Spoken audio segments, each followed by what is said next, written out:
जय हिंद विद्यार्थी मित्रांनो, जी के सिरीज घेऊन आलेलो आहे विद्यार्थी मित्रांनो. जे पोलीस भरतीच्या पेपरमध्ये जसेच्या तसे तुमच्या पेपरमध्ये पाहायला मिळणार आहे विद्यार्थी मित्रांनो. 10,000 प्रश्न आपण कंप्लीट करणार आहोत विद्यार्थी मित्रांनो, ते पण एकदम फ्रीमध्ये याच चॅनलवर. तर सर्वांनी चॅनल सबस्क्राईब करून घ्या.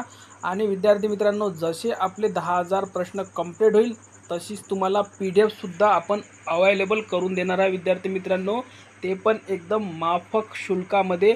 तर सर्वांनी चॅनलशी जुळून राहा. जवळपास आपण 30 दिवसामध्ये 10,000 प्रश्न कंप्लीट करणार आहोत. रोज आपले 2 व्हिडिओ येत आहे. एका व्हिडिओमध्ये प्रत्येक व्हिडिओमध्ये 40 प्रश्न येत असतात. तर सर्वांनी प्रत्येक व्हिडिओमधील 40 प्रश्न पाठ करत चला विद्यार्थी मित्रांनो. जर तुम्ही रोज 80 प्रश्न पाठ केले तर तुमचा पेपर हा 90+ होणार आहे. कारण की आपण बघितलं असेल मागच्या वर्षी जास्तीत जास्त प्रमाणात GKवर भर देण्यात आलेला होता. आणि पोलीस भरतीमध्ये विद्यार्थी मित्रांनो, प्रश्न हे सोपे विचारत असतात, त्यामुळे विद्यार्थी कन्फ्यूज होत असतात. सोपे प्रश्नच हे चुकत असतात. तर पहा, पहिला प्रश्न, महावीर धर्मवान हे जैन धर्मियांचे कितवे तीर्थकार होते? उत्तर आहे 24वे. पुढील प्रश्न पहा, गौतम बुद्धांनी कोणत्या भाषेत आपले विचार मांडले आहेत? उत्तर आहे पाली. पुढील प्रश्न पहा, बहुजन हिताय बहुजन सुखाय ही कोणाची शिकवण होती? उत्तर आहे भगवान बुद्ध. पुढील प्रश्न पहा, हडप्पा संस्कृती ही खालीलपैकी कोणत्या प्रकारची संस्कृती आहे? उत्तर आहे नागर. त्यानंतर पुढील प्रश्न पहा, आर्यांचा आद्य ग्रंथ खालीलपैकी कोणता आहे? उत्तर आहे ऋग्वेद. त्यानंतर पुढील प्रश्न पहा, महाराष्ट्रातील सर्वाधिक क्षेत्र हे कोणत्या जलसिंचनाखाली आहे? उत्तर आहे विहीर. त्यानंतर पुढील प्रश्न पहा, जांभी मृदा हे सामान्यपणे कोणत्या जिल्ह्यात आढळते? उत्तर आहे रत्नागिरी. पुढील प्रश्न पहा, गौतम बुद्ध यांचे जन्मस्थान कोठे आहे? उत्तर आहे लुंबिनी. पुढील प्रश्न पहा, रोम या शब्दाचा फुल फॉर्म काय आहे? उत्तर आहे रीड ऑनली मेमरी. त्यानंतर पुढील प्रश्न पहा, रेफ्रिजरेटरचा शोध कोणी लावला? उत्तर आहे पार्किन्स. त्यानंतर पुढील प्रश्न पहा, आपण व्हिडिओमध्ये टाईमपास थोडासुद्धा नाही करता विद्यार्थी मित्रांनो. त्याचे कारण म्हणजे की तुमचा वेळ हा खूप महत्त्वाचा आहे आणि आपल्याला 10,000 प्रश्न कंप्लीट करायचे आहे. नाहीतर आपण 4 ऑप्शन वाचल्यानंतर तुम्हाला उत्तर सांगू शकतो, तेवढा टाईमपास होईल.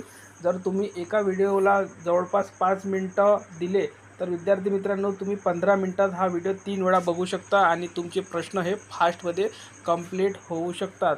काही व्हिडिओमध्ये विद्यार्थी मित्रांनो आपण बघितलं असेल 1.5 तास क्लास घेत असतात, पण त्याच्यामध्ये फक्त 20 प्रश्न कवर करत असतात.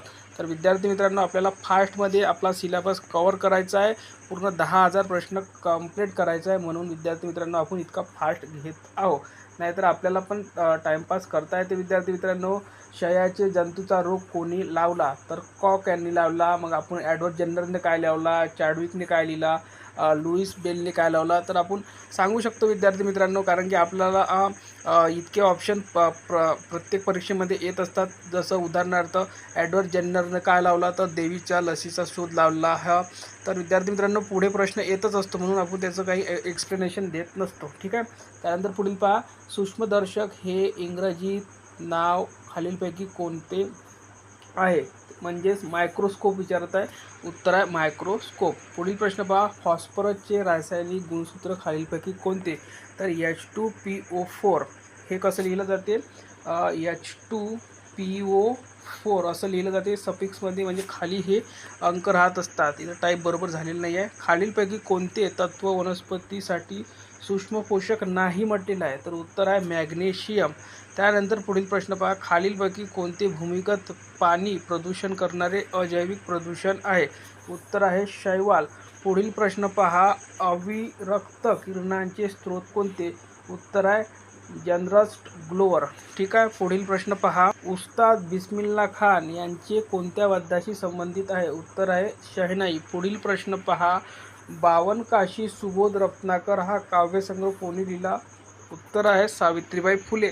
त्यानंतर पहा, 7व्या वेतन आयोगाचे अध्यक्ष कोण आहे? न्यायमूर्ती NK माथुर. पुढील प्रश्न पहा, उपराष्ट्रपती हे कोणत्या पदसिद्ध अध्यक्ष असतो? उत्तर आहे राज्यसभेचे. पुढील प्रश्न पहा, माझी जन्मठेप हे पुस्तक खालीलपैकी कोणत्या क्रांतिकारकाने लिहिले? उत्तर आहे वीर सावरकर. त्यानंतर पुढील प्रश्न पहा, डॉक्टर बाबासाहेब आंबेडकर यांचा जन्म खालीलपैकी कोठे झाला? उत्तर आहे महू, मध्य प्रदेशमध्ये. त्यानंतर पुढील पहा, डिस्कवरी ऑफ इंडिया ह्या ग्रंथाचे लेखक कोण आहे? उत्तर आहे जवाहरलाल नेहरू. पुढील प्रश्न पहा, यशवंतराव चव्हाण विकास प्रशासन प्रबोधिनी यशदा कोठे आहे? तर पुणे आहे विद्यार्थी मित्रांनो. पुढे बघा, हिरा चमकदार दिसतो याचे कारण काय? तर पूर्ण आंतरिक परावर्तन. ठीक आहे, परावर्तन सुद्धा दिलेलं आहे ऑप्शनमध्ये. नीट जर बघितलं असेच प्रश्न असतात जे तुमचं मेरिट बनवू शकतात. अतिमद्य सेवनामुळे खालीलपैकी या जीवनसत्वाचा अभाव निर्माण होऊन पेलाग्रा हा विकार जडतो. उत्तर आहे B1. त्यानंतर पुढील प्रश्न पहा, पाऊस सार्कोमा RSV या विषाणूमुळे हा रोग उद्भवतो. उत्तर आहे कर्करोग. पुढील प्रश्न पहा, समुद्रातील ऑयस्टर या प्रारूपापासून मोती मिळवतात. पुढील प्रश्न पहा, खालीलपैकी कोणते जीवनसत्व निकोप दृष्टीसाठी आवश्यक आहे? उत्तर आहे अजीवनसत्व.